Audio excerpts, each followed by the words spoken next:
Hello everyone, তো আজ আমি তোমাদের সাথে শেয়ার করব জুডিওর ব্লগ। তো এই জুডিওটার লোকেশন ছিল চন্দননগর। তো এই উইন্টারে অনেক কিছুই ভালো ভালো কালেকশন এসেছে, যেমন এই বুটসগুলো বেশ ভালোই ছিল। আর হ্যাঁ, আমি প্রথমবার দেখলাম যে সুজে চার্মস, না মানে সাধারণত মোবাইলের কভারেই চার্মস দেখা যায়। তারপর চোখ গেল মেকআপ সেকশনে। দেখো, মেকআপ সেকশন তো মেয়েদের একটা ইমোশন, তাই না?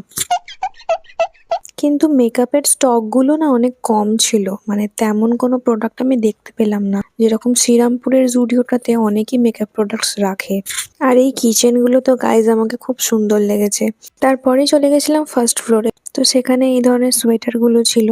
ফার্স্ট ফ্লোরটাতে 90% ওই এথনিক কালেকশন গুলোই ছিল, কিন্তু ছেলেদের আমি তেমন কোনো কালেকশন দেখতে পাইনি। আসলে এইমাত্র ওপেন হয়েছে তো হয়তো এখন স্টক নেই, এবার হয়তো স্টক রাখবে। যাই হোক, তারপরে বিল কাউন্টারে যখন গেছি গাইজ, এই ধরনের ভিড়। তারপর আর কি বাড়ির দিকে চলে এলাম। বাই।